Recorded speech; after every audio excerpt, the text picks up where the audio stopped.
हरे कृष्णा। पाठ क्रमांक 8, गुरु पूजा। पाठ के विषय श्रील प्रभुपाद की नियमित पूजा, गुरु पूजा का महत्व, इस्कॉन गुरुओं की औपचारिक पूजा और व्यास पूजा। मेरे पीछे दोहराइए।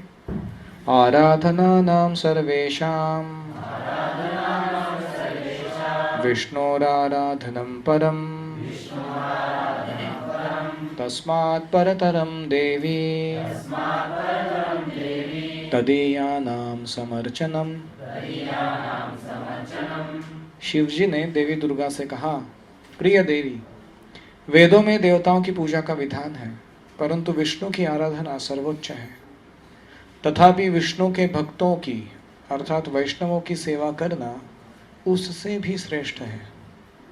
साक्षात् हरित्वेन समस्त शास्त्रैर् उक्तस्तथा भाव्यत एव सद्भिः। आध्यात्मिक गुरु का भगवान जितना ही आदर किया जाना चाहिए, क्योंकि वे भगवान के सबसे विश्वास पात्र सेवक होते हैं।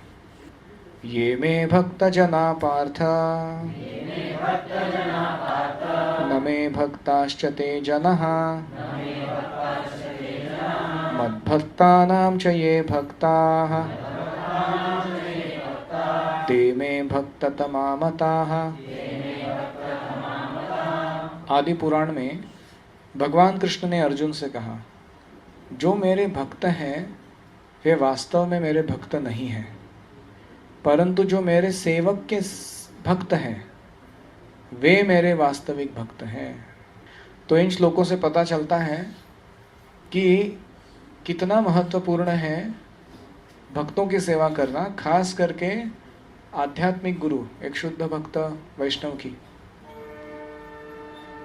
तो यहाँ कोई कहेगा कि गुरु ऐसी सेवा स्वीकार कर सकते हैं क्या? वो अगर अच्छे भक्त हैं तो उनको नम्र रहना चाहिए ना, दूसरों की पूजा, आदर, सेवा वो स्वीकार नहीं करेंगे। तो अगर कोई स्वीकार करे इसका मतलब वैष्णव ही नहीं है, ऐसे कोई कहेगा तो आगे समझाते हैं। यह आत्मश्लाघा या अतिशयोक्ति नहीं, सच्ची शिक्षा है।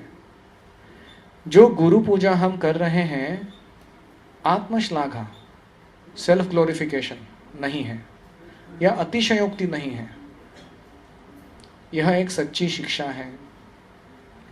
आप प्रतिदिन क्या गाते हैं? गुरुमुख पद्म वाक्य चित्ते ते करिया ऐक्य। मैं आपसे सच कहूं, हमें इस कृष्ण भावनामृत आंदोलन में जितनी भी सफलता मिली वह मेरे गुरु महाराज की आज्ञा पर मेरे विश्वास के कारण। आप यह परंपरा बनाए रखें, तब सारी सफलताएं प्राप्त होंगी। तो रूपा जी कह रहे हैं कि गुरु जो होते हैं वो आदेश देते हैं, वो अपने मन से नहीं देते, वो भी कृष्ण की इच्छा से अपनी चित्त को एक रूप किए होते हैं, और उसी के द्वारा वो जो कहते हैं वो आदेश मानो कृष्ण के ही आदेश हो। तो इसीलिए हमें उनका पालन करना चाहिए। क्या आप बता सकते हो नियमित रूप से अगर हम गुरु पूजा करेंगे तो उसका क्या लाभ होगा? गुरु पूजा प्रभुपाद की तो होती ही है मंदिर में, और दिन में कम से कम एक बार हमें हमारे गुरु का स्मरण करना चाहिए और उनका रूप गुण लीला को स्मरण करते हुए उनकी पूजा करनी चाहिए। इससे क्या होगा? हमारा उनके प्रति आदर बढ़ेगा, प्रेम भी बढ़ेगा, हम सब एकत्रित आएंगे, हम जान पाएंगे हम सब एक साथ एक ही गुरु के शिष्य हैं, भाई भाई बहन बहन के जैसे हैं इत्यादि। और कुछ? कृष्ण बहुत खुश हो जाएंगे क्योंकि हम गुरु पूजा कर रहे हैं, उनकी कृपा प्राप्त होगी। एक व्यक्ति थे, उन्होंने मेरे को पूछा, आपके मंदिर में इस्कॉन में प्रभुपाद को भगवान का पट खोलकर भगवान के सामने पूजा करते हैं आप लोग, क्या ये अपमान नहीं है भगवान का? तो मैंने उनको समझाया कि, और एक दूसरा हमको लगता है कभी कभी वो वृंदा देवी का जो आरती शुरू होती है, वृंदा ये तुलसी देवी, तो पट बंद होते हैं, तो कोई पूछेगा अरे तुम वृंदा देवी को आरती करते समय पट को बंद करते और पट खुलने के बाद प्रभुपाद को गुरु पूजा चालू करते, ये क्या लॉजिक है तुम्हारा? तो पहली बात यह है कि कृष्ण जो हैं वे बहुत संतुष्ट होते हैं अपने भक्तों की अर्चना देखकर। वो स्वयं भी करते हैं, सुदामा की उन्होंने की, नारद मुनि की, तो उसमें कोई गैर नहीं। कृष्ण स्वयं उनके भक्तों की अर्चना अपने सामने करते हैं, तो हमें करने में तो कोई गैर नहीं। दूसरी बात है कि जो पट बंद होता है तुलसी महारानी के समय, वो पुजारियों को ड्रेसिंग शुरू करना होता है भगवान का, इसलिए बंद होता है। अगर वो जरूरत नहीं थी तो पट खोल कर ही तुलसी महारानी की पूजा होती थी, जैसे गौरारती में होती है कभी कभी कुछ मंदिरों में। आपने देखा है गौरारती के पश्चात जब तुलसी महारानी की पूजा होती है वो कैसे होती है? भगवान के सामने तो होती है। ऐसे ही प्रभुपाद जी की जो पूजा होती है, गुरु पूजा, वो हम भगवान के सामने क्यों करते हैं? क्योंकि वो कृष्ण को संतुष्टि प्रदान करता है। हम ये नहीं कह रहे कि प्रभुपाद जी का स्थान कृष्ण से बड़ा है या प्रभुपाद जी भगवान से भी बड़े हो गए, नहीं। उनका स्थान भगवान के एक सच्चे सेवक के रूप में बहुत महत्वपूर्ण है। तो इसीलिए हम गुरु के द्वारा ही कृष्ण को प्राप्त करते हैं, इसको स्थापित कर रहे हैं इस पूजा के द्वारा। जैसे आप वारकरी संप्रदाय में भी जाओगे, वो तुकाराम, ज्ञानेश्वर, उनका नाम इतने बार लेते हैं वो लोग, और जय जय राम हरे कृष्ण हरि वंश इन वाइल कभी कभी होता है। तो कोई कहेगा अरे तुम लोग क्या है, भगवान का नाम ही नहीं लेते, गुरु का ही नाम लेते रहते। किसी ने मेरे को कहा भी था, आपके हर एक कीर्तन में एंड में जय प्रभुपाद प्रभुपाद आप लोग करते हो, क्या ये ठीक है? तो मैंने कहा भैया, एक तो 1% करते हैं, बाकी 99% तो कीर्तन ही होता है। और वो 1% इसलिए करते हैं क्योंकि हम प्रभुपाद के प्रति कृतज्ञता व्यक्त कर रहे हैं कि उन्होंने यह हरिनाम संकीर्तन पद्धति हमें दी, जिसके द्वारा हम भगवान से जुड़ रहे हैं। बस इतना ही। तो इसीलिए प्रभुपाद जी की पूजा जो होती है वो ऐसे क्यों होती है, वो भी हमें समझना चाहिए।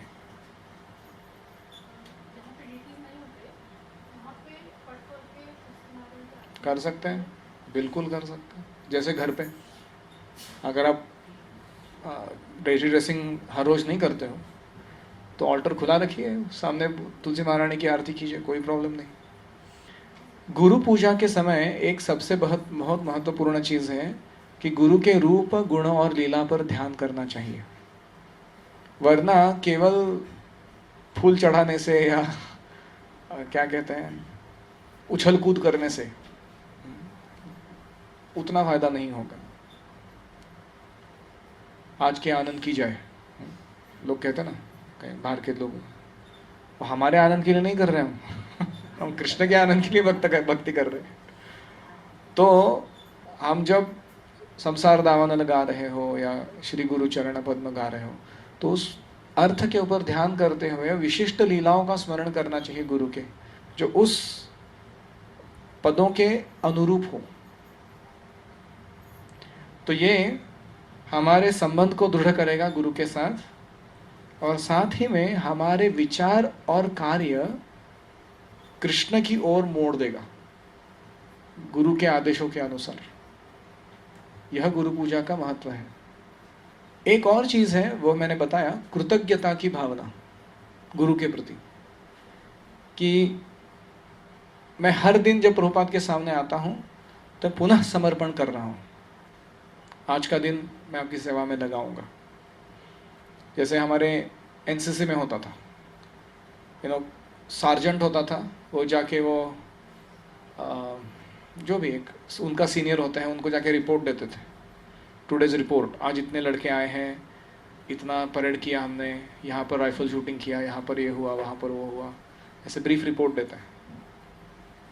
तो ऐसे ही हम प्रभुपाद के सामने जाकर रोज सुबह हमारे कमांडर इन चीफ को अपने गत दिन के आध्यात्मिक जीवन का रिपोर्ट दे रहे हैं, और आज हम क्या क्या सेवाएं करने जा रहे हैं उसको भी बता रहे हैं।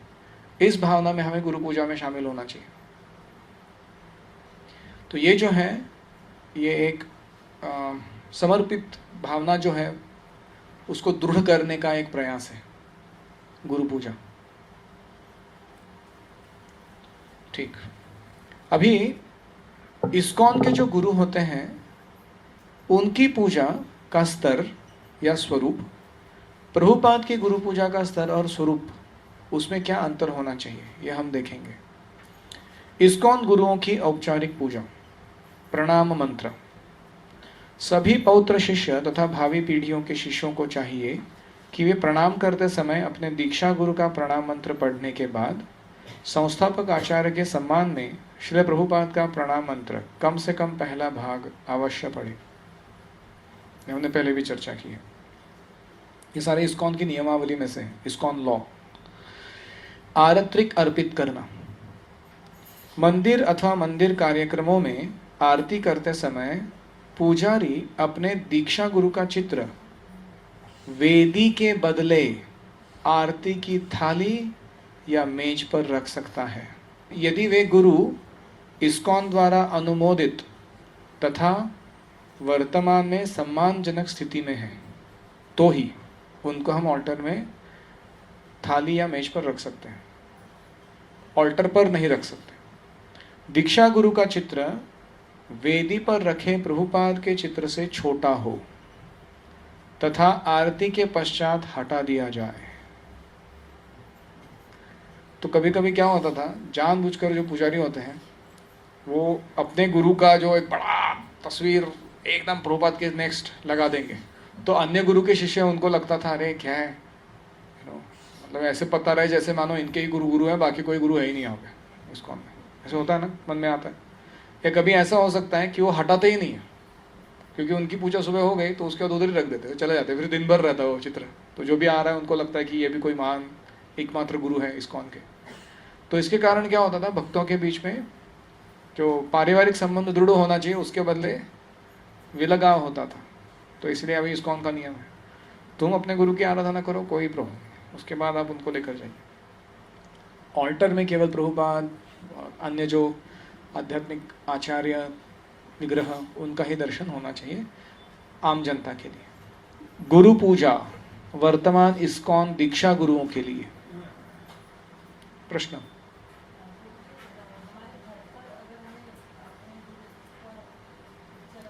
गृहस्थों के लिए ठीक है, क्योंकि वह कोई अगर बहुत बड़ा प्रचार केंद्र है तो अलग बात है, वहाँ पर भी ऐसे इस्कॉन स्टैंडर्ड्स को रखना चाहिए। लेकिन आपका प्राइवेट घर है और आपके ही गुरु भाई गुरु बहन आते जाते रहते हैं, तो गृहस्थों के लिए थोड़ा वो सुविधा है कि वो अपने गुरु का चित्र जो है वो रखें। लेकिन फिर भी मैं वही कह रहा हूँ कि अगर हम उसके द्वारा कुछ ज़्यादा उथल पुथल नहीं मचाने वाले हैं तो ठीक है। लेकिन अगर आप प्रचार केंद्र हो, आपका घर जो है उसमें अन्य लोग आते हैं, अन्य भक्त अन्य गुरु के भी आते हैं, तो अच्छा रहेगा कि आप ये स्टैंडर्ड फॉलो करो जो यहाँ पर दिया गया। गुरु पूजा वर्तमान इस्कॉन दीक्षा गुरुओं के लिए। श्रील प्रभुपाद के अतिरिक्त अन्य इस्कॉन गुरुओं के शिष्य उनकी गुरु पूजा मंदिर कक्ष के बाहर संपन्न करें। मंदिर प्राधिकारियों को चाहिए कि गुरु पूजा संपन्न करने के लिए शिष्यों को सुविधाएं प्रदान करें। इसका मतलब क्या है, आप मायापुर मंदिर गए हो, वहाँ पर जब भक्ति विनोद ठाकुर, भक्ति सिद्धांत सरस्वती, श्रील प्रभुपाद इनका आविर्भाव या तिरुभाव मनाया जाता है, तो कहाँ मनाया जाता है? मंदिर हॉल में। सारे भक्त आते हैं, अलग अलग गुरु के शिष्य आते हैं, सबको एक साथ। लेकिन अगर किसी विशिष्ट इस्कॉन गुरु जैसे तमाल कृष्ण महाराज या गौर गोविंद महाराज या अन्य किसी इस्कॉन गुरु का अगर व्यास पूजा मनानी होती है तो कहाँ मनाते हैं? एक ऊपर वाले सेपरेट हॉल में मनाते हैं, है ना, पंचतत्व एक्सटेंशन हॉल, या बाहर मनाते हैं कहीं दूसरे एक हॉल में। वो मंदिर के अंदर नहीं मनाते उसको, आपने देखा? तो ये भी एक स्टैंडर्ड है। वर्जित उपाधियां, टाइटल्स कौन कौन से दे सकते हैं गुरुओं को? किसी भी इस्कॉन सदस्य को सार्वजनिक रूप से हिज डिवाइन ग्रेस, कृष्ण कृपा श्री मूर्ति कहकर संबोधित न किया जाए, न ही उसके नाम के अंत में पाद या देव जैसी उपाधियां लगाई जाए। शिष्य अपने शिक्षा अथवा दीक्षा गुरु को गुरुदेव अथवा गुरु महाराज कह सकते हैं। इसका अर्थ क्या है? जैसे पहले होता था इस्कॉन में कि अलग अलग शक्तिपाद या ऐसे नाम दिए जाते थे, आचार्य देव इत्यादि। तो प्रभुपाद जी के अप्रकट लीला के समय अभी हम ये ऑनरिफिक टाइटल्स, जो विशेष सम्मान देने वाली उपाधियां हैं, उनको इस्तेमाल में नहीं लाते।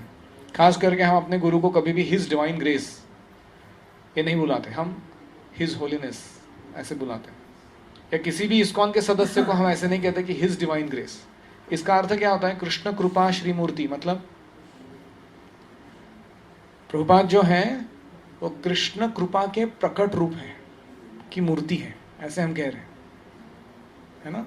तो ये एक विशेष स्थान है जो हम प्रभुपाद को ही देते हैं, अन्यों के लिए अलग उपाधियां लगाते हैं, और आम तौर पर गुरुदेव या गुरु महाराज कहते हैं अपने गुरु के लिए। वैष्णवों का स्वागत, तो अगर हमारे मंदिर में सन्यासी या गुरु आते हैं तो उनका स्वागत कैसे करना चाहिए?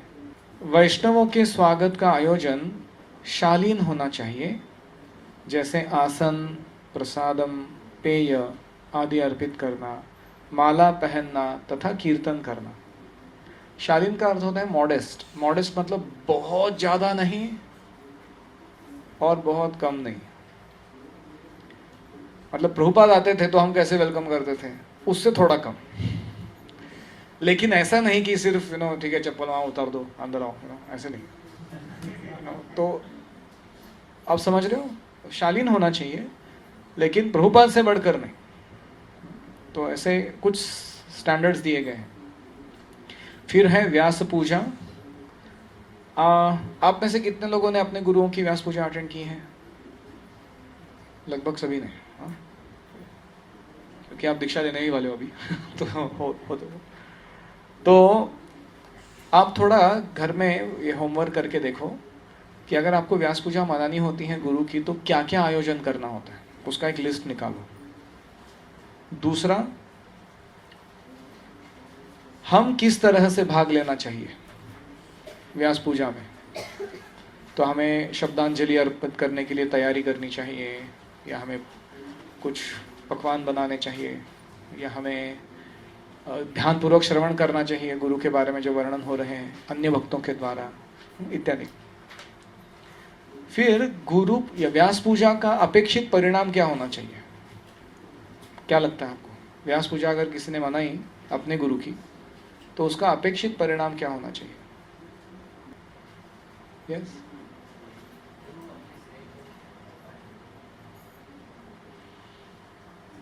हमारे गुरु का प्रभुपाद जी के साथ जो संबंध है उसमें और हमें उनके संबंध को उजागर करना चाहिए कि हमारे गुरु इंडिपेंडेंट नहीं हो, प्रभुपाद से जुड़े हुए हैं, वहाँ से शक्ति प्राप्त किए हुए। साथ ही में इस्कॉन प्रभुपाद के प्रति भी श्रद्धा बढ़नी चाहिए कि गुरु का जो कार्य है वो इनसे संलग्न है।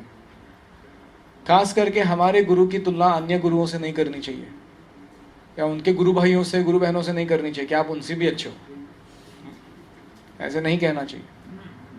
कभी कभी कुछ भक्त होते हैं वो व्यास पूजा के अंदर का जब शब्दांजलि, शब्द सुमन अर्पित करने जाते हैं, इतना भयंकर वर्णन करते हैं गुरु के क्रियाकलापों का कि वो लोगों को लगता है कि बाकी सब लोगों के स्थान एकदम छोटे हो गए अभी कि गुरु मतलब वही सब कुछ है, और प्रभुपाद जी और अन्य जो उनके गुरु भाई इत्यादि है उनका कुछ स्थान ज़्यादा महत्वपूर्ण है। ऐसा नहीं करना चाहिए, किसी से कंपेयर नहीं करना चाहिए मूलतः। तो अपेक्षित परिणाम यह होना चाहिए कि गुरु के प्रति हमारी श्रद्धा भक्ति और बढ़नी चाहिए। साथ ही में उनके क्लियर जो आदेश हैं उन्होंने दिए हैं वो साफ साफ सुनने चाहिए कि गुरु हमसे क्या चाहते हैं। आप देखो व्यास पूजा का जो प्रवचन होता है वो खास उन शिष्यों के लिए होता है। गुरु बता रहे हैं एकदम साफ साफ कि मेरी अपने शिष्यों से क्या अपेक्षाएं हैं, तो उसको बहुत गंभीरता से हमें लेना चाहिए क्योंकि वो हमारा संबंध प्रभुपाद और इस्कॉन के साथ और दृढ़ करते हैं।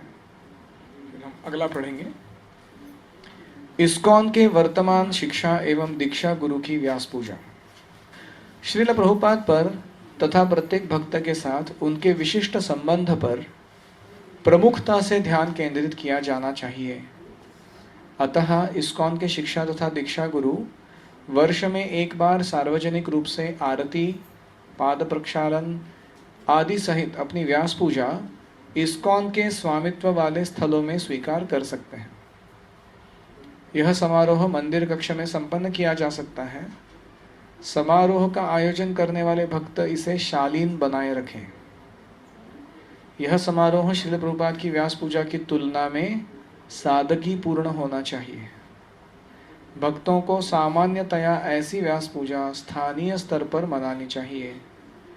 इस्कॉन में व्यास पूजा पुस्तकें केवल श्रील प्रभुपाद के लिए प्रकाशित की जा सकती है। मतलब शिष्यों ने जो व्यास पूजा के ऑफरिंग्स लिखे हैं वे उसकी पुस्तक निकाल सकते हैं, लेकिन वो इस्कॉन में नहीं बांट सकते, वो केवल उनके शिष्यों में बांट सकते हैं। आप समझ रहे हो? उस प्राइवेट सर्कुलेशन, पब्लिक सर्कुलेशन नहीं उसका। और इस्कॉन में जो व्यास पूजा बुक पब्लिश होगी वो किसके लिए होगी? सिर्फ प्रभुपाद के लिए, वो सबके लिए होगी। सामान्यतया अपने गुरु की व्यास पूजा के अवसर पर उनके गुरु भाइयों एवं गुरु बहनों से समारोह में भाग लेने, प्रशंसा करने अथवा विज्ञप्ति लिखने का अनुरोध करना वैष्णव सदाचार के विरुद्ध माना जाता है। मतलब हमारे गुरु की व्यास पूजा है तो हमें जाकर कैनवास नहीं करना चाहिए उनके गुरु भाइयों को, गुरु बहनों को कि आप थोड़ा हमारे गुरु महाराज का वर्णन लिख के दो। ऐसे नहीं करना चाहिए। अगर उनके उत्स्फूर्त रूप से उनके हृदय से आता है कि मुझे मेरे गुरु भाई के लिए लिखना है ऑफरिंग, वो अलग बात है। लेकिन हमें शिष्य के रूप में जाके उनको नहीं बोलना चाहिए कि आप थोड़ा लिख कर दीजिए। ऐसे नहीं करना चाहिए। श्रील प्रभुपाद की व्यास पूजा एवं तिरोभाव तिथि। श्रील प्रभुपाद की व्यास पूजा मतलब उनका आविर्भाव दिन एवं तिरोभाव तिथि को इस्कॉन के सदस्य अग्रगण्य व्यास पूजा के रूप में मनाएं तथा श्रील प्रभुपाद के लिए वार्षिक विज्ञप्ति भी लिखे। तो हम सबको हर साल प्रभुपाद के व्यास पूजा दिन पर व्यक्तिगत रूप से प्रभुपाद के लिए शब्दांजलि अर्पण करने के लिखना चाहिए अच्छे से। जैसे हम हमारे गुरु के लिए लिखते हैं वैसे प्रभुपाद के लिए भी लिखना चाहिए। अभी आगे के पढ़ेंगे। गुरु के चित्र का आदर करें। मुझ में और चित्र में कोई अंतर नहीं, अतः हमें चित्र को उस भावना से रखना चाहिए। यदि हम चित्र को यहाँ वहाँ फेंकें तो अपराध है। आध्यात्मिक संसार में नाम और छवि व्यक्ति से अभिन्न होते हैं। आध्यात्मिक गुरु की आविर्भाव तिथि पर व्यास पूजा की जाती है। ज्ञान का पका हुआ फल गुरु परंपरा द्वारा हाथों हाथ प्राप्त होता है और श्री व्यासदेव से चली आ रही गुरु शिष्य परंपरा में जो व्यक्ति कार्य करता है वह व्यासदेव का प्रतिनिधि माना जाता है। अतः प्रामाणिक गुरु की आविर्भाव तिथि व्यास पूजा कही जाती है। यही नहीं, जिस उच्चासन पे गुरु बैठते हैं वह भी व्यास आसन कहलाता है। तो जो वॉइस रॉय का उदाहरण वो अगला वाला है। वॉइस रॉय एक भी उपहार या रत्न को छू नहीं सकता। व्यास पूजा का अर्थ है कि आध्यात्मिक गुरु जो कि व्यासदेव का प्रतिनिधित्व कर रहे हैं, गुरु परंपरा से प्राप्त ज्ञान को यथावत प्रदान कर रहे हैं। वर्ष में एक बार उनकी जन्म तिथि पर सम्मानित किए जाएं, यह व्यास पूजा कहलाती है। गुरु यह सारा सम्मान और योगदान परमेश्वर भगवान की ओर से स्वीकार करते हैं, न कि स्वयं के लिए। ब्रिटिश राज में जब वाइसरॉय या राजा के प्रतिनिधि किसी कार्यक्रम में जाते थे तो लोग उन्हें आदर सहित बहुमूल्य रत्न आदि उपहार में देते थे। परंतु यह कानून था कि वाइसरॉय एक भी उपहार या रत्न को छू नहीं सकता। सब कुछ राजकोष में जमा किया जाता था। राजा के प्रतिनिधि के रूप में वाइसरॉय कोई भी उपहार ले सकता था, पर वह सब राजा की संपत्ति होता था। इसी प्रकार व्यास पूजा के दिवस पर गुरु को जितना भी आदर, भाव और योगदान अर्पित किया जाता है, वह सब जिस प्रकार ज्ञान अवरोही पद्धति से आता है, उसी प्रकार सम्मान आरोही पद्धति से ऊपर की ओर बढ़ता है। चूंकि गुरु अपने शिष्य का शिक्षक है, उसे शिष्य को सिखाना होगा कि उसे मिला सम्मान और उपहार भगवान को कैसे लौटाया जाए। यह व्यास पूजा कहलाती है। तो व्यास पूजा के समय हमें द्वेष नहीं करना चाहिए, या ऐसे नहीं सोचना चाहिए कि ये व्यक्ति इतने खुद को बड़े समझते हैं कि सबका स्तुति सुमन सुनते रहते हैं और आचार्य मां विजानीयाम न अवमन्येत करहिचित। भगवान कहते हैं आचार्यों के रूप में तुम मुझे जानो, और उनकी कभी भी अवहेलना मत करो, न अवमन्येत, उनका अवमान नहीं करना। न मर्त्य बुद्धिया असूयेत, मर्त्य बुद्धि के कारण उनकी असूया नहीं करना। सर्वदेवमयो गुरुहु, गुरु जो होते हैं वो सारे देवताओं के मूर्त रूप होते हैं। व्यास पूजा का रहस्य, यह है व्यास पूजा का रहस्य। जब हम परम भगवान की दिव्य लीलाओं पर ध्यान करते हैं तो स्वयं को उनके नित्य सेवक के रूप में पाकर हमें गर्व होता है और हम प्रसन्न चित्त होकर नृत्य करते हैं। मेरे गुरुदेव की जय हो, जिनकी असीम कृपा से मेरे हृदय में शाश्वत अस्तित्व का ऐसा आंदोलन जाग उठा। हम सब उनके चरणों में वंदना करें। ये प्रभुपाद का व्यास पूजा श्रद्धांजलि है भक्ति सिद्धांत सरस्वती के लिए। तो संक्षेप में गुरु पूजा महत्वपूर्ण है। प्रभुपाद की गुरु पूजा रोज इस्कॉन के मंदिरों में होती है, वहाँ पे सम्मिलित होना चाहिए अगर हो सकता है तो, नहीं तो घर पर करनी चाहिए। उसमें हम अपने गुरु की पूजा के साथ साथ प्रभुपाद की भी गुरु पूजा कर सकते हैं। गुरु पूजा के द्वारा हमारा चित्त जो है गुरु के रूप गुण लीला और उनके आदेशों पर स्थित होता है। उसके द्वारा हमारी भक्तिमय क्रियाएं जो हैं वो उस दिशा में अग्रसर होती हैं जिस दिशा में गुरु हमको बता रहे हैं। हमारा गुरु के साथ संबंध दृढ़ होने के कारण हम माया से विलगाव और कृष्ण के आध्यात्मिक जगत से गहरा लगाव महसूस करने लगते हैं। तो ये हुआ गुरु पूजा का महत्व। दूसरा, प्रभुपाद की व्यास पूजा तथा प्रभुपाद की दैनंदिन गुरु पूजा, इसका जो स्तर है वो थोड़ा ऊपर होना चाहिए हमारे गुरु की व्यास पूजा या उनकी दैनंदिन गुरु पूजा के। और जो वैष्णव आते हैं मंदिर में, सन्यासी गुरु इत्यादि, तो उनका सम्मान होना चाहिए, लेकिन इतना धूमधाम से नहीं होना चाहिए कि ऐसे मानो जैसे कोई प्रभुपाद के भी ऊपर उनका स्तर हो। साथ ही में हमें यह भी देखना है कि व्यास पूजा मनाते समय प्रभुपाद जी की तथा हमारे गुरु की हम कुछ सतर्कता बरतें।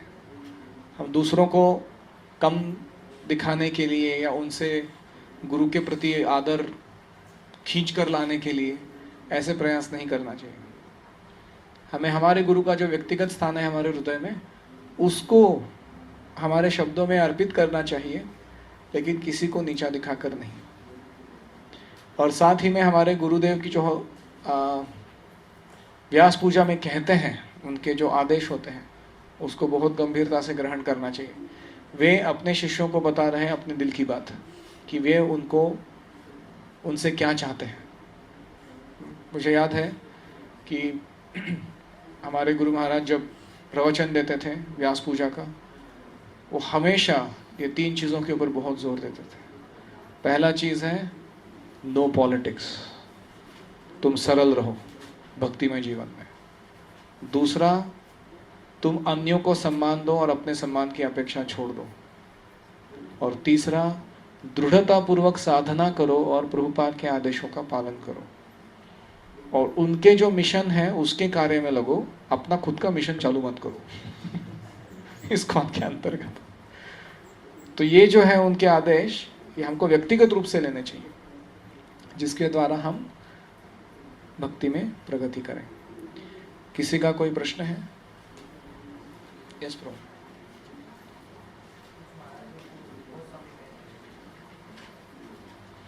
कुछ सन्यासियों को स्वामी कहते हैं, कुछ को गोस्वामी कहते हैं। ये क्या है?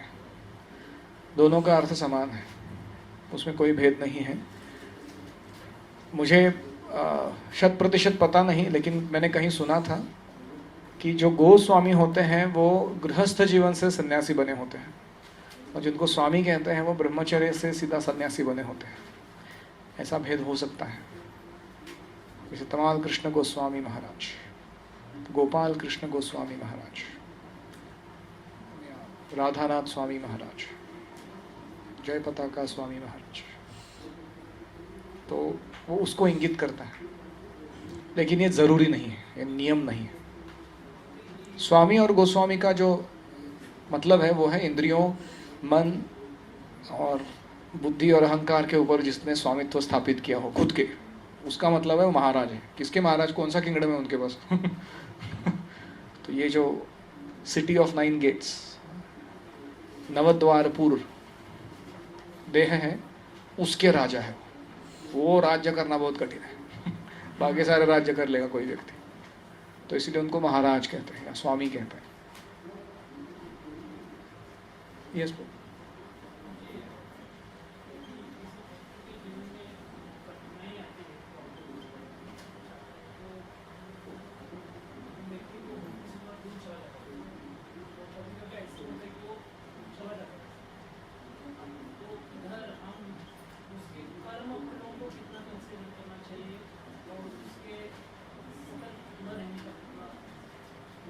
रोजी का प्रश्न है, कभी कभी भक्त भक्ति करते समय भक्ति से दूर चले जाते हैं, तो क्या वो उनके कर्मों का प्रतिफल होता है या उन्होंने अभी किए हुए स्वेच्छा का दुरुपयोग होता है?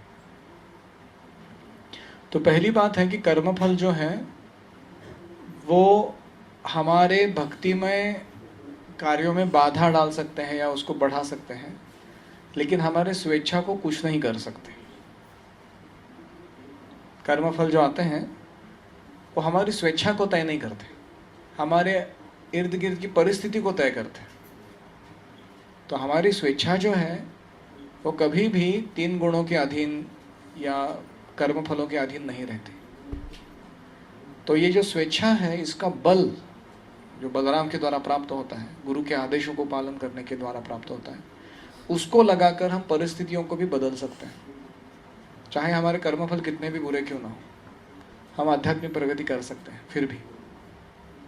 जैसे प्रहलाद महाराज थे, असुर परिवार में जन्म हुआ, लेकिन फिर भी वो भक्ति में इतने बड़े थे क्योंकि उन्होंने अपने स्वेच्छा का कभी दुरुपयोग नहीं किया। तो ऐसे भक्तों के साथ कैसे हमें व्यवहार करना चाहिए, जो भक्ति में आते तो हैं लेकिन दूर चले जाते हैं? तो हमें ऐसे ही व्यवहार करना चाहिए जैसे अगर ऐसा हमारे साथ होता तो हम क्या अपेक्षा करते हैं, किस व्यवहार की अपेक्षा करते हैं अन्य भक्तों से। हम ये तो चाहते कम से कम कि मेरे ऊपर हंसे नहीं, या मेरी मजाक नहीं उड़ाए, या मुझे टोके नहीं, या नीचा नहीं दिखाए। या हम चाहते थे कि अगर प्रेम से व्यवहार करे और मदद करे जिस समस्या से मैं गुजर रहा हूँ उसमें, या अगर अपने उदाहरण के द्वारा या सहनशीलता के द्वारा, संवेदनशीलता के द्वारा वो खींचकर वापस भगवान की तरफ आकर्षित कर ले हमें। ऐसा ही व्यवहार हमको करना चाहिए। हमें ऐसे नहीं सोचना चाहिए कि हम कभी कभी क्या होता है, पर दुख दुखी नहीं होते हैं, हम पर दुख सुखी होते हैं। कि हमको अच्छा लगता है, अरे तकलीफ आ गया ना, अच्छा हो गया, ऐसे नहीं सोचना चाहिए। तो हमें जितनी हो सके मदद करनी चाहिए उनकी। और ये हमेशा जानना चाहिए कि हम भक्ति इसलिए कर पा रहे हैं क्योंकि हमको भी वारंवार माफ़ किया जा रहा है। इतना उल्टा सुल्टा काम करने के बाद भी गुरु के द्वारा, कृष्ण के द्वारा, वैष्णवों के द्वारा, इसलिए हम अभी भी टिके हुए हैं। अगर हमको फॉरगिव नहीं किया जाता, माफ़ नहीं किया जाता, तो हम तो कब के बाहर थे। तो इसलिए हमको अन्यों को भी क्षमा करना सीखना चाहिए। ठीक, बहुत बहुत धन्यवाद। श्रील प्रभुपाद की जय, गौर भक्त वृंद की जय, गौर प्रेमानंदे हरि हरि बोल।